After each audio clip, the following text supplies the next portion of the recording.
Oh my god, more videos about the Nintendo Switch Pro. Sean, stop! I know, I'm sorry, but there's nothing else to talk about, and I find the concept of a Nintendo Switch Pro very interesting. So I want to talk about it some more. Is it beneficial to Nintendo? What are the pros and cons? Would you buy one? Would I buy one? Let's go!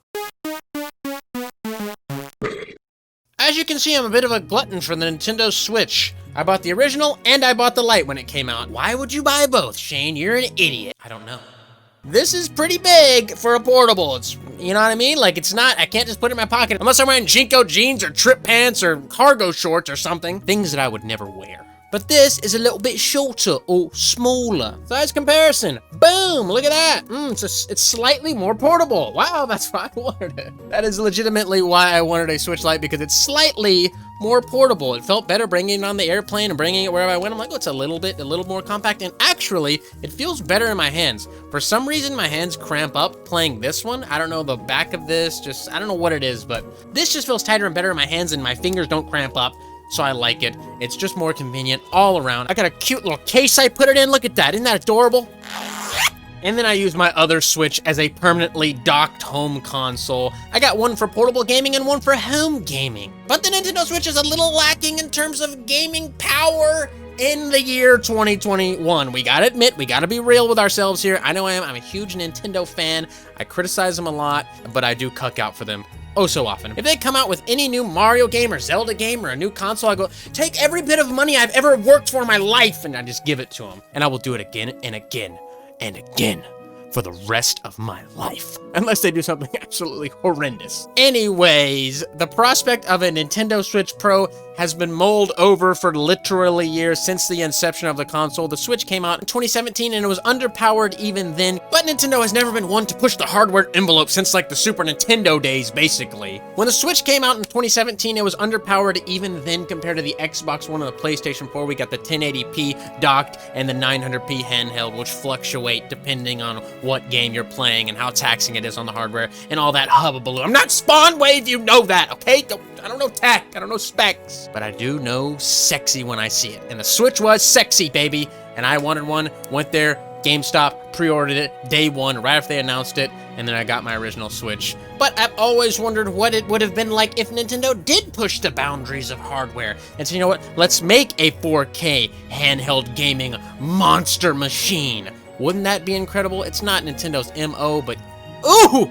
It'd be saucy, wouldn't it, baby? As the years went by, multiple development studios said, we're not gonna put our games on Switch. It's too much of a hassle. It's too much of a problem. Companies that did port their games to Switch, it was a humongous deal. Like, oh my god, they got Doom running on Switch? 2016 version. Excuse me. That's amazing! Oh my god, panic button, you're gods! It shouldn't be like that. If you're one of the big three, there should be like, oh, we can put our game on all the consoles easy peasy, right? That's just my opinion. And people were like, why can't we have a Switch that can do that? So rumors fluttered abound, and have so for many years, like I said earlier. Now we're in the year 2021. We've got the PlayStation 5. We still got the original base Switch. So, you know what I mean? Things are kind of getting away with us here. We want to get some of them awesome Elder Scrolls 6s and maybe Cyberpunk 2077 when it's done, finally.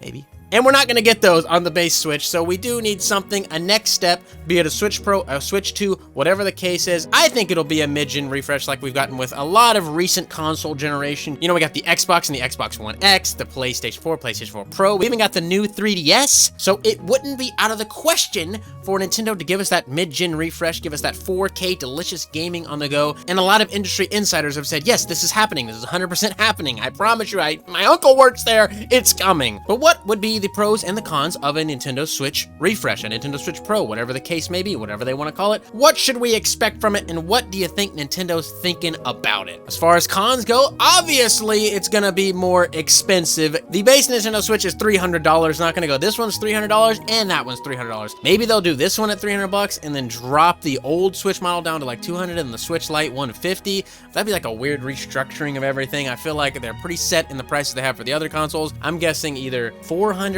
maybe $350 for the price, but regardless, it is gonna be more expensive. Then you're gonna have people that just bought the older model Switches and they're gonna go, oh my god, I would have gotten the new one had I had known. Nintendo likes to keep these things close to their chest till they're about to release. We didn't know about the Switch Lite until like a month or two before it released, and you did have people all the time going, oh, well, I would have got a Switch Lite if I had known. There may possibly be exclusive games. We had 4 on the new 3DS, which was not a big deal at all, but the Switch encompasses all of Nintendo's development teams. They're no longer divided with a handheld and a home console, so I don't know if that fares in favor of more exclusives or less exclusive to the new hardware, but regardless, it is a possibility and not a good one. Production issues. Obviously, we're gonna have production issues. We already have production issues on the last models. You're gonna ramp up on a new model, talk about the scalpers. Oh my god, it's gonna be ridiculous. PlayStation 5, Xbox Series X scalping situation was unbelievable. Even Switches in the summertime and March and spring or whatever were getting scalped out the ass. So be prepared for another round of that. As far as pros go, there's a lot, and it's some juicy stuff. More AAA companies will work with Nintendo on making games for the Switch or porting their games to the Switch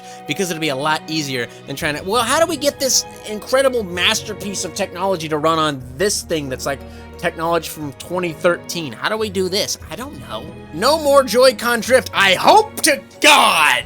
If they made a Nintendo Switch Pro, they would make new Joy-Cons that don't drift or have any problems like that. And my Pro Controller drifting, my Switch Lite's drifting. Everything's drifting, Nintendo! Get it back on track! Please, for the love of God. Obviously, it's going to look better. Rumored OLED screen, graphics processing power, 4K, all that's going to go through the roof, baby. And this may bring in new Nintendo fans. They may say, oh, I don't want to play the Switch, it's outdated, it's old, it's kiddie. But if we have companies like Rockstar and other mature developers making games for the Switch, people might go, you know what? I'm going to give this old Nintendo handheld a try. And that's great for us because more people buying Switch, and Nintendo has more money to make more games and blah, blah, blah, blah. You know how it works. But what does a Nintendo Switch look like from Nintendo's perspective? Well, the Nintendo Switch family of consoles has been the best-selling video game console for 24 months straight, and I helped.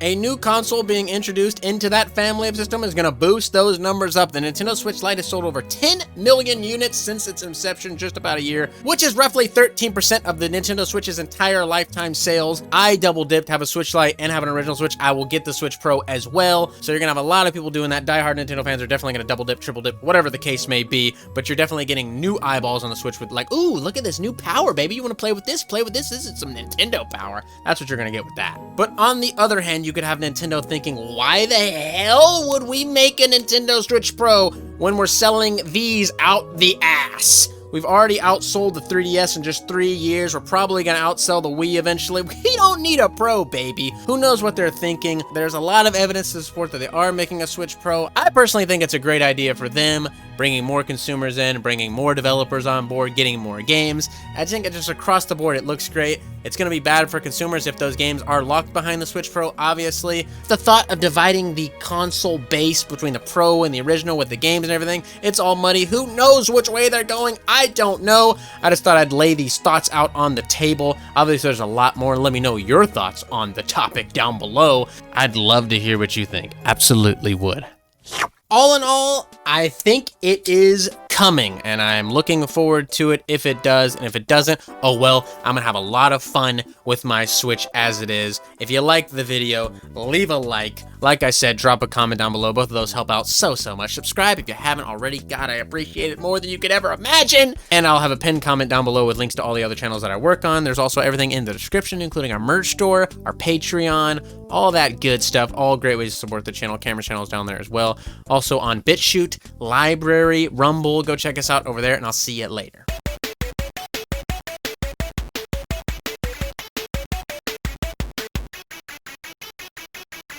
So I want to say thank you to your loyalty. Thank you for your support.